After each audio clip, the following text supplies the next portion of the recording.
What's up, everyone? My name is Jesse. This is the Auditorium. I react to video game music for the first time, and today is a debut of Super Metroid. I can't believe that. I had to check that myself. I've only checked out Metroid Prime prior. This is going to be a little bit of an intro because I have to explain some things. There's a lot of stuff going on here. First of all, requested by Wild Sarah and Arc Spitfire. Thank you. So, this is going to be 3 songs in one video. It's going to be a debut, and then another debut with Metroid Dread.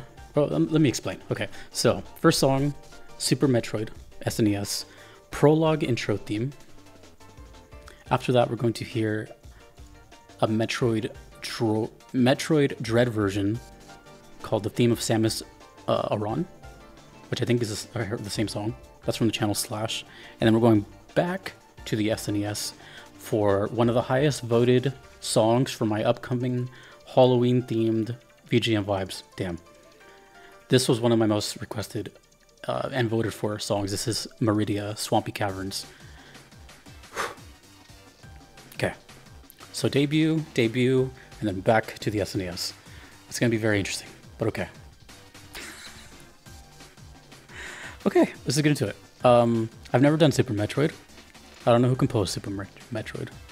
Let's go. Oh god, SNES. I'm nervous.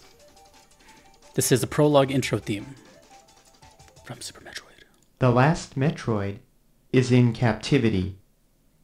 The galaxy is at peace. Okay.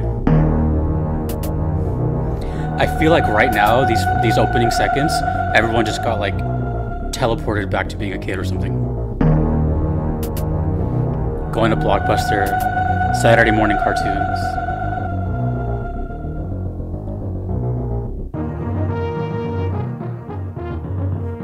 Let me turn this up.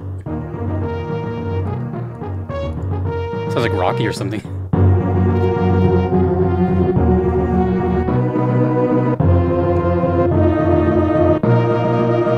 Cheers, Super Metroid.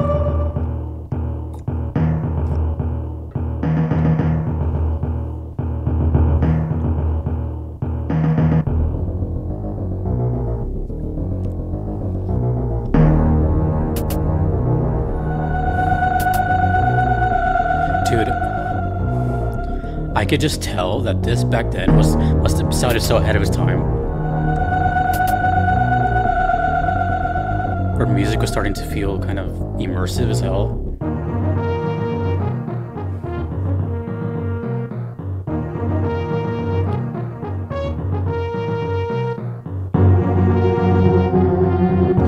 This is very regal.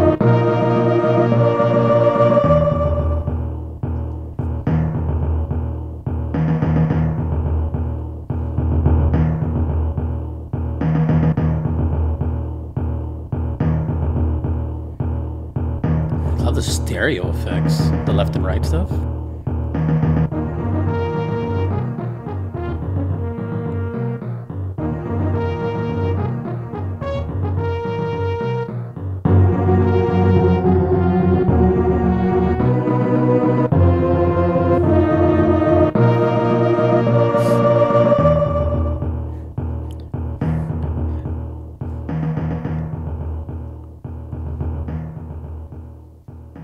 I'm going to move on right into the next one so I can keep that melody in my head. This is the theme of Samus Aran. Metroid Dread, a debut. 2 debuts back to back. Let's go.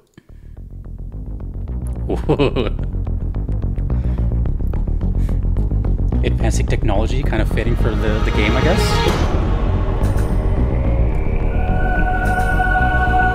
Sounded like Mick Gordon at the beginning.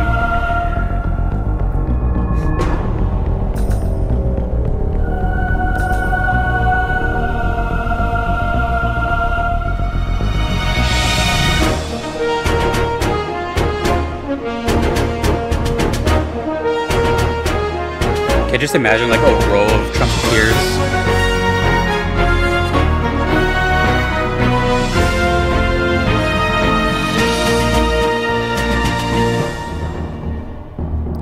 Now, one thing I don't know is Is this the main theme of the game, or is this just Samus's theme? This is sick. Like the combination of electronic, futuristic with like the old horn sound. It's like two worlds merging kind of thing.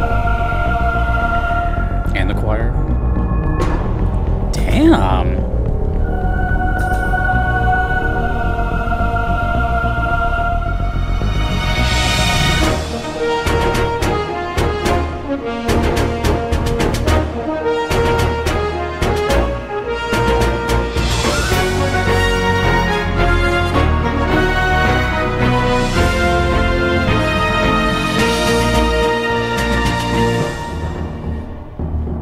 It's sounding less regal now and more heroic.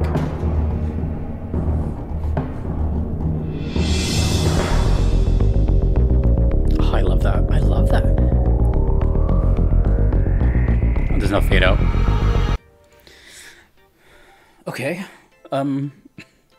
This brings up a really interesting point that is very relevant because I just experienced this, and I finally got kind of confirmation on this. For a while, me doing this, I've always said that as much as cool as 8-bit and 16-bit stuff sounded, because of limitations, I always wondered, as a musician, I'm like, I truly wonder, like, what does the composer actually wish it sounded like? And I was actually kind of just told firsthand, because I just interviewed a composer, and they basically confirmed that not only is that the case, at least in their case, but a very rare instance, that's not always a thing you hear, is they came back to work on the same OST for the remaster. In this case, I'm talking about Medieval, the 1998 version, to the Medieval 2019, same composers, but now they did it the way they wanted with the orchestra, and it just makes me think, like, what a phenomenon, right? It's like almost unique to video games, which I think is very, very cool. The sound that you may have grown up with, the original, you have this core memory with it, you whatever, bias. And I'm not saying one's better. That's a subjective thing. Opinions are opinions. But I can almost guarantee the composer would have rather have it sound like this. And that's just it. Like, again, it's a phenomenon. It's just something to think about. It's like less opinionated and more of well, to me it sounds like, well, damn, I'm kind of glad we had limitations sometimes, because it gave us another artistic form of music that was a specific time period, and that now it's so popular that now games are trying to recreate that sound. You know, you hear games all the time going back in time with technology, going with that 8-bit, 16-bit sound, because it captures such a thing. You know what I mean? Next time I ever get to talk to a composer, I'm going to talk to them like, how does it make them feel that, like, the limitations they had is now a very sought after sound? Does that make any sense? I hope any of that. It's something to think about. But what this tells me is that the original was, like I said, ahead of its time. Because this, I was hearing what the Dread version did when I was hearing this one. Like, I mean, I was a little kid during the SNES. I'm almost too young to experience it. It's like around, I don't know, like 3-4 years old, something like that. So like, it wasn't like fully developed, but I can't imagine what the SNES felt like for a like adolescent, like maybe 8-10-year-old teenager. Obviously, I can imagine it was mind-blowing at the time or something, but this is coming from the perspective of someone, like I said, who was a kid, like a little kid in the 90s. I would imagine that, and please tell me if I'm wrong, I would imagine that the reason I said like feels ahead of its time is because when I think of games earlier than this, like the NES, it's a lot of very melodic heavy, which is cool, and my preference. Very melodic stuff that gets stuck in your head, and songs that just are really good, obviously, but not so immersive. I don't know if that's controversial, but like maybe I just haven't heard enough NES. But to me, this seems to me like the reason it's a big deal is because of maybe it was one of the first times that there was immersion in the soundtrack, and like, whoa, all of a sudden it's no longer just little melodies, it's like atmosphere and stuff like that.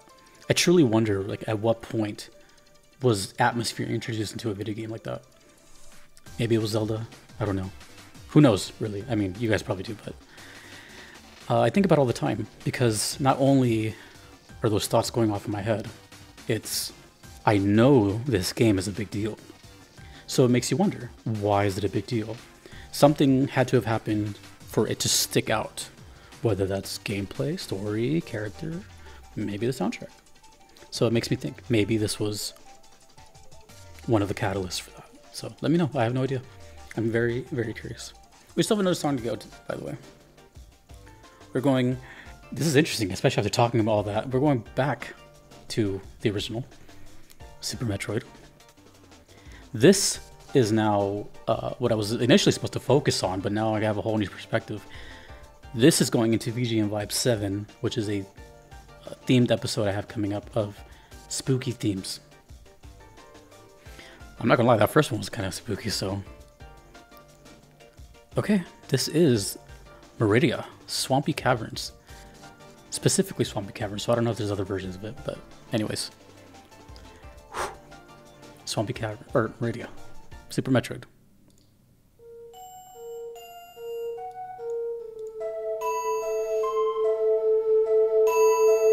Oh, it's like a emulated flute.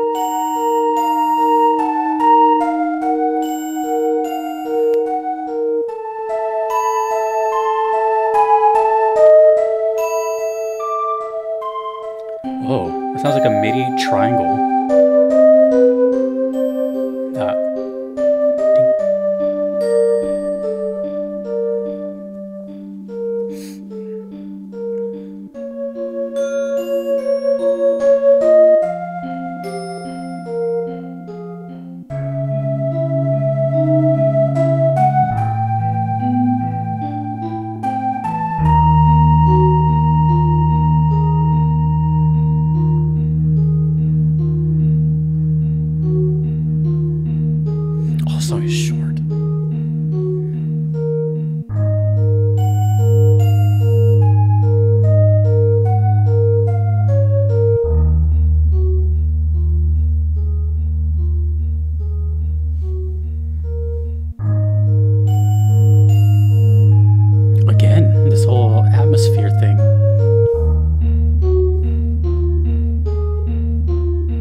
Let me see when this is released. Was this the 80s or 90s? It's over. I'm gonna hear that again, actually. That was really too short. I want to re-spook myself. 1994. 1994.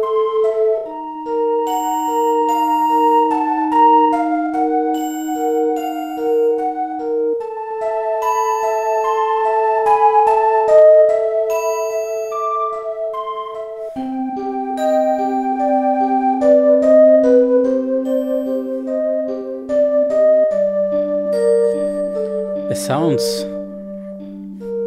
in the nicest way possible, it sounds very ugly.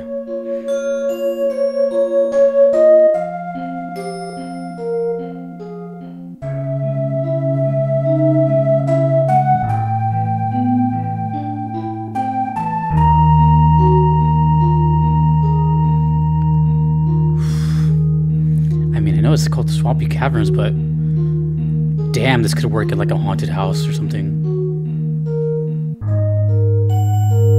Cobwebs and little spooky ghosts everywhere.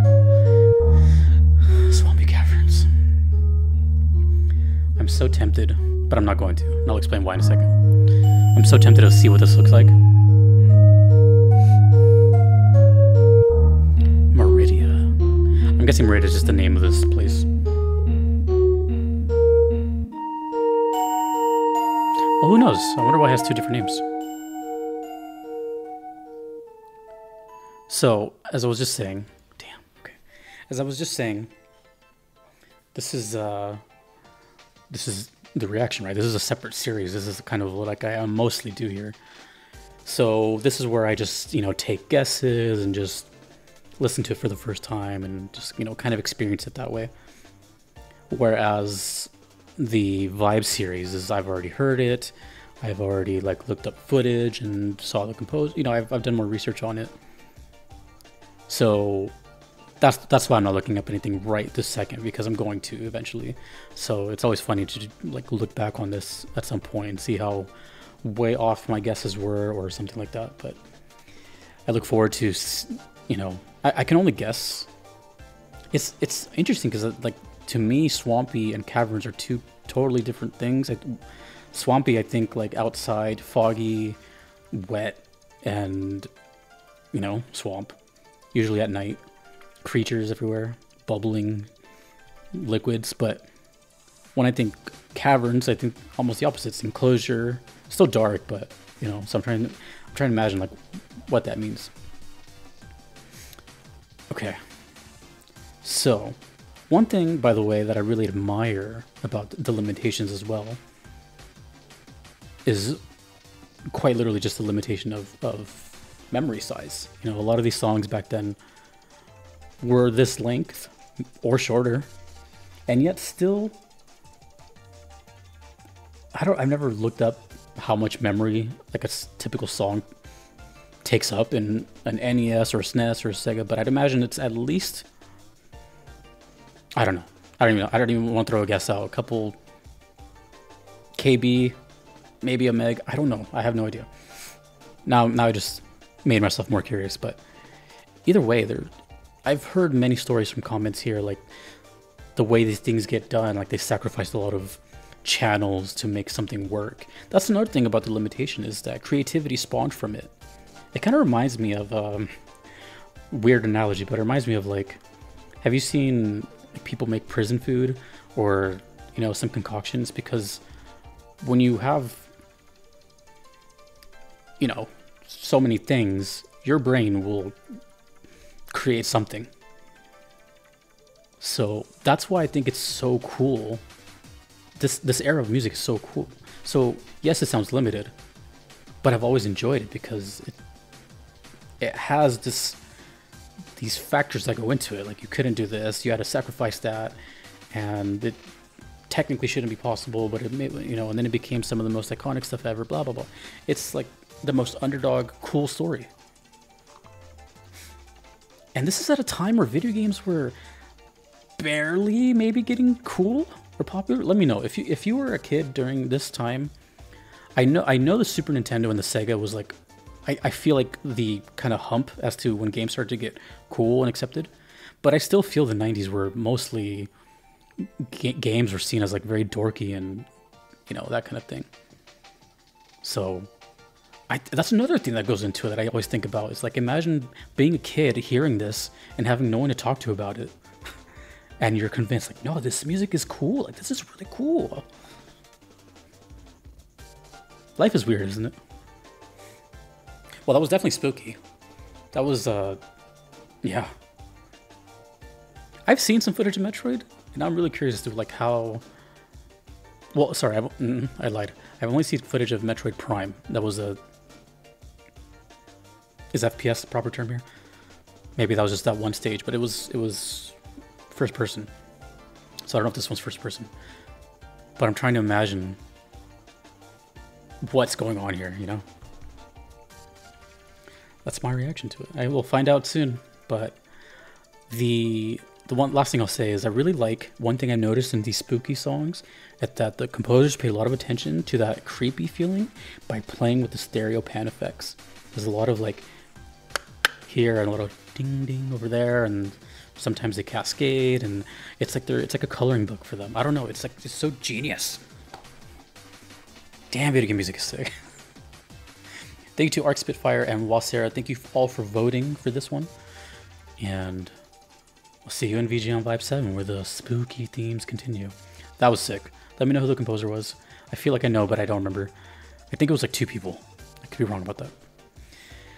Whew. That must have been nostalgic. Okay, thank you to all my patrons here. I cannot be here without them. Thanks you for watching. My name is Jesse. Have a good night.